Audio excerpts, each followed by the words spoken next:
যেনেকৈ কষ্ট কৰিছিলোঁ এতিয়া আমাৰ সেই কষ্টৰ ফলটো দেখিছোঁ। আমি ৰঙালাও গছকেইজোপা যেনেকৈ আমি গোবৰ সাৰ দি ডাঙৰ দীঘল কৰিলোঁ, এতিয়া চকুৰ আগতে 3টা ডাঙৰ ডাঙৰ ৰঙালাও দেখিবলৈ পাইছোঁ। কষ্ট নকৰা হ'লে জানো আমি ৰঙালাও দেখিবলৈ পালোহেঁতেন?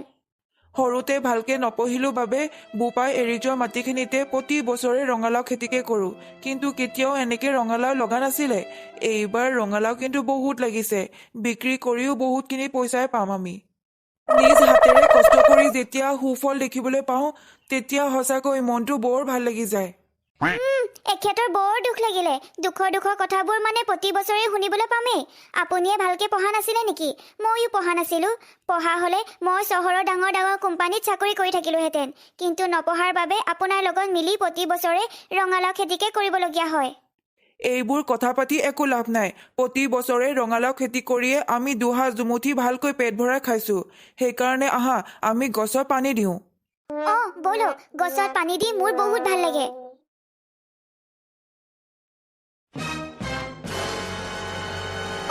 পাকঘৰত দেখোন একো বস্তুৱেই নাই।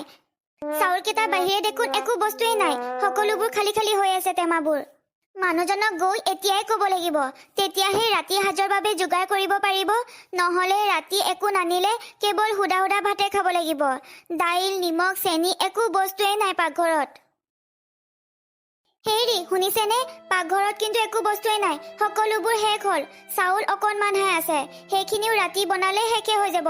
অহা কালিৰ কাৰণে একো বস্তুৱেই নাই। আপুনি এতিয়াই বজাৰলৈ গৈ কিবা কিবি বস্তু লৈ আনকগৈ, নহ'লে ৰাতি সুদা সুদা ভাতহে খাবলৈ পাব। কুকুৰা কেইটাও কণী পৰাই নাই, বহুত দিন হ'ল। এতিয়া মোৰ হাতত 1 টকা এটাও নাই বজাৰ কৰিবৰ কাৰণে। আজি ৰাতিটো যেনে তেনে পাৰ কৰোঁ। অহাকালি বাৰীৰ পৰা 3টামান ৰঙালাও বিক্ৰী কৰি যিখিনি পইচা পাম সেইখিনি পইচাৰে মই ঘৰৰ কাৰণে বজাৰ কিনি আনিব লাগিব। ঠিক আছে বাৰু, উপায়ো নাই। বহুত ডাঙৰ বৰষুণ দিছে, লগতে বতাহ ধুমুহাও মাৰিছে। হেৰি উঠকচোন, উঠক। বহুত ডাঙৰ বতাহ ধুমুহা মাৰিছে, উঠকচোন আপুনি। কি হ'ল? কিয় জগাই দিছা তুমি মোক? বহুত ডাঙৰ বতাহ ধুমুহা মাৰিছে। বতাহ ধুমুহা মাৰিলে মোৰ কেৱল ৰঙালাও গছজোপাৰ কাৰণেহে চিন্তা হয়। আমাৰ ৰঙালাও কেইটা ভালকে আছে বা নাই। কি? এতিয়াহে ডাঙৰ বিপদত পৰিলোঁ। এনেকুৱা ডাঙৰ বতাহ ধুমুহাত আমাৰ ৰঙালাও গছ এজোপাও নাথাকিব। সকলোবোৰ উঘালি খাই ক'ৰবাত পৰিবগৈ। এতিয়া আমাৰ কি হ'ব? আমাৰ জীৱনৰ পৰা আমাৰ বিপদ কেতিয়াও নুগুচে। কালি বিক্ৰী কৰিবলগীয়া ৰঙালাও কেইটা যদি আজিয়েই ছিঙি আনিলোহেঁতেন, তেতিয়া এনেকে আমি দুখ কৰিবলগীয়া নহ'লহেঁতেন। এতিয়া বতাহ ধুমুহাত ৰঙালাও গছৰ লগতে ৰঙালাও কেইটাও ক'ৰবাত পৰি থাকিবগৈ, বিচাৰি কেতিয়াও নাপাম। দুখ নকৰিবাচোন। ভগৱানে আমাক যেনেকৈ বিপদত পেলায় তেনেকৈ বিপদৰ পৰাও আমাক উদ্ধাৰ কৰিব। ৰাতিপুৱা হোৱাৰ লগে লগে আমি বাৰীলৈ যাম, ওলাবা। যোৱাকালি এইখিনি ঠাইতে লহপহকৈ বাঢ়ি অহা ৰঙালাও গছজোপাৰ লগতে ৰঙালাও কেইটা দেখি বৰ ভাল লাগিছিল। বৰ ফূৰ্তি কৰিছিলোঁ বিক্ৰী কৰি আমি দুসাঁজ দুমুঠি ভালকৈ খাম বুলি। আৰু আজি ইয়াত একো বস্তুৱেই নাই। ৰঙালাও গছবোৰ ক'ত যে উৰি পৰিলে গৈ ঠিকনা নাই। এতিয়া এইখিনি ঠাইত কেৱল এটা ৰঙালাওহে পৰি আছে। এইটো ৰঙালাও বজাৰত বিক্ৰী কৰিনো কেইটকা পাম? 1 কেজি চাউল কিনিলেই শেষ হৈ যাব। কি যে কৰোঁ একো ভাবিয়ে পোৱা নাই। বজাৰত এটা ৰঙালাও লৈ ৰাতিপুৱাৰ পৰা গধূলিলৈকে গোটেই দিনটোৱে বহি থাকিব লাগিব। যদি বিক্ৰী হয় তেতিয়াতো ভালেই কথা, যদি বিক্ৰী নহয় তেতিয়া আমাৰে লোকচান। মই ভাবিছোঁ এইটো ৰঙালাও বজাৰত বিক্ৰী নকৰি ঘৰতে খাই পেলোৱাই ভাল হ'ব, কাৰণ ৰঙালাওটো ডাঙৰ। আমি 3 দিন ভাত নাখালেও ৰঙালাও খাই খাই আমি পেট ভৰাই থ'ব পাৰিম। ব'লা আমি ঘৰলৈ যাওঁ। তুমি ৰঙালাওটো লৈ লোৱা। আজি আমি ৰঙালাওকে খাব লাগিব। হেৰা, মই তোমাক পুনৰবাৰ সুধিছোঁ, এই ৰঙালাওটো বজাৰত বিক্ৰী কৰিম নে এতিয়া খাবৰ কাৰণে কাটি পেলাওঁ? ঘৰত খাবলৈচোন একো বস্তুৱেই নাই। বজাৰৰ পৰা বস্তু কিনিবলৈও হাতত বহুতখিনি পইচাই লাগিব। ৰঙালাওটো বিক্ৰী কৰিনো কেইটকা পাব? সেইকাৰণে নালাগে দিয়ক এইটো বিক্ৰী কৰিবলৈ। এতিয়া যদি আমি ৰঙালাওটো কাটি মেলি থওঁ তেতিয়া 2 দিন ভালকৈ পেট ভৰাই খাব পাৰিম। ঠিক আছে বাৰু। ৰঙালাওটো কাটিব লওঁতে কেঁচুৱাই কান্দি থকা নিচিনা মাত শুনিছোঁ। তুমি শুনিছানে? শুনিছোঁ, ময়ো শুনিছোঁ। আপুনি লাহে ধীৰে ৰঙালাওটো কাটকচোন। হে ভগৱান, ৰঙালাওৰ ভিতৰত ইমান ধুনীয়া মৰম লগা ছোৱালীজনী কেনেকৈ সোমালে? ময়ো আচৰিতে হৈছো ৰঙালাওৰ ভিতৰত কেঁচুৱা এটা কেনেকে সোমাব পাৰে এয়া নিশ্চয় ভগৱানৰে লীলা কেঁচুৱাটোৰ চাগে বহুত ভোক লাগিছে তুমি কেঁচুৱাটোৱে খাব পৰাকৈ গাখীৰ অকণমান যোগান ধৰা যোৱা ঘৰতচোন একোৱেই নাই গাখীৰ ক'ৰ পৰা দিম মই এটা কামেই কৰোঁ ওচৰৰ শেৱালি বাইদেউ ঘৰৰ পৰা গাখীৰ অকণমান খুজি লৈ আনোগৈ নাকান্দিবা মাইনা নাকান্দিবা তোমাৰ কাৰণে খোৱা বস্তু আনিব গৈছে ৰ'বা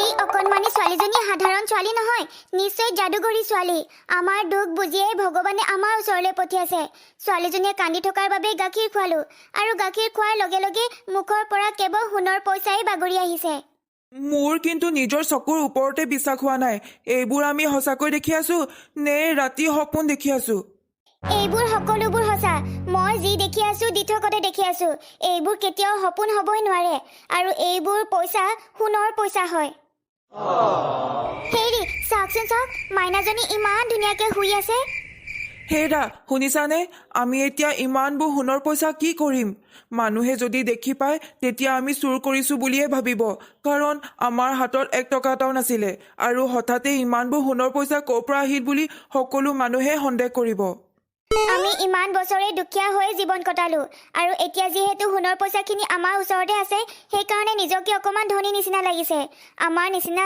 কিমান যে দুখীয়া মানুহ আছে আৰু এসাঁজ ভাতৰ কাৰণে কান্দি আছে আমাৰ নিচিনা তেনেসকলক আমি সহায় কৰিব লাগে এইবোৰ পইচা আমি অকলে কেতিয়াও ল'ব নালাগে লোভ যিমানে কৰিম সিমানে ভগৱানে কিন্তু আমাক দুখহে দিব আজিৰ পৰা আমি দুখীয়া মানুহক সহায় কৰিম যিমান পাৰোঁ সহায় কৰিবৰ কাৰণে চিন্তা কৰিম যাতে কোনেও এসাঁজ ভাতৰ কাৰণে কান্দি নাথাকে বোপাই তুমি আমাক এইকণ সহায় কৰি বহুত ভাল কৰিলা যোৱাকালি আমি ভোকতে থাকিলো এসাঁজ ভাত খাবলৈ চাউলেই নাছিলে তোমাক বহুত আশীৰ্বাদ দিছো দদাইদেউ তেনেকে নক'বচোন আজিৰ পৰা মই আছো নহয় আপোনালোকক সহায় কৰিবৰ কাৰণে মই আপোনালোকক সদায় সহায় কৰিম এয়া লওক আৰু কিবা দৰকাৰ হ'লে আপোনালোকে মোক জনাব ৰমলা পেহী এয়া লওকচোন ইয়াত চাউল 10 কেজি আছে আৰু পইচা 5,000 টকা আছে আৰু কিবা দৰকাৰ হ'লে মোক জনাব চম্পা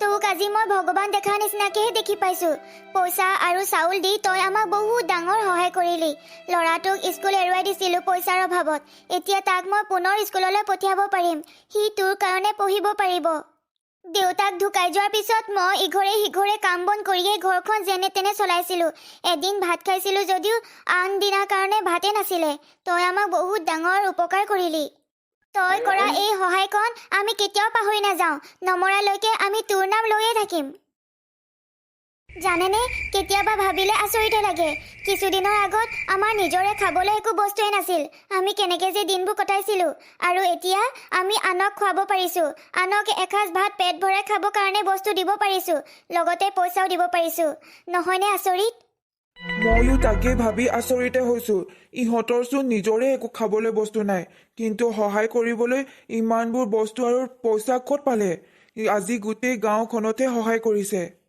আজি সকলোবোৰ কথা শুনিহে এৰিম সিহঁতি নিশ্চয় ডাঙৰ বস্তু চুৰ কৰিছে সেইকাৰণে হাতলৈ ইমানবোৰ পইচা আহিছে আৰু সেই পইচাৰে বহুত বস্তু কিনিব পাৰিছে এইবোৰ সকলো আমাৰ এই অকণমানিজনীৰ কাৰণেই হৈছে তাইক যদি আমি ৰঙালাও ভিতৰত নোপোৱা হ'লে আমাৰ হাতলৈ পইচা কেতিয়াও নাহে তাই যেতিয়াই হাঁহে তাইৰ মুখৰ পৰা সোণৰ পইচাই কেৱল পৰে এইটো কথা মানে সিহঁতৰ ওচৰত নিশ্চয় কোনোবা আছে সৰু ছোৱালী আৰু যিজনী ছোৱালীয়ে হাঁহিলে কেৱল মুখৰ পৰা পইচা ওলায় এইজনী ছোৱালী নিশ্চয় যাদুগৰী ছোৱালী মই এইজনী ছোৱালী চুৰ কৰি লৈ যাম তেতিয়া মোৰ ওচৰতো বহুত পইচা থাকিব বহুত পইচা মই মানুহৰ ঘৰে ঘৰে চুৰ ডকাইত নকৰিলেও হ'ব তেতিয়া এতিয়া ব'লা আমি শুই থাকোঁগৈ ৰাতি বহুত হ'ল আৰু মাইনাজনীও ইয়াত ধুনীয়াকৈ আৰামত শুই থাকক অহাকালিও আমি ৰাতিপুৱাৰ পৰা গধূলিলৈকে যিমান দুখীয়া মানুহ আছে সকলোকে সহায় কৰিব লাগিব এতিয়া সিহঁতি শুবলৈ গৈছে মই এইটো সুযোগতে অকণমানি ছোৱালীজনীক চুৰ কৰি আনিব লাগিব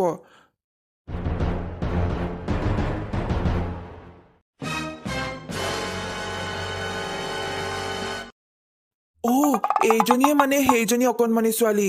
এইজনী যদি মই এতিয়াই লৈ যাওঁ তেতিয়া ময়ো কোটিপতি হ'ব পাৰিম। মই এই পৰা বহুত টকা পইচা খুজি খুজি মই বহুত দামী দামী গাড়ী কিনিব পাৰিম আৰু বহুত ডাঙৰ ঘৰ এটা সাজিব পাৰিম। বহুত ধনী হৈ যাম মই। এইক আজি মই চুৰ কৰি লৈ যাবই লাগিব। কোনেও নেদেখাকে মই অলপো পলম নকৰাকৈ এইক সোনকালে চুৰ কৰি লৈ যাবই লাগিব এতিয়াই।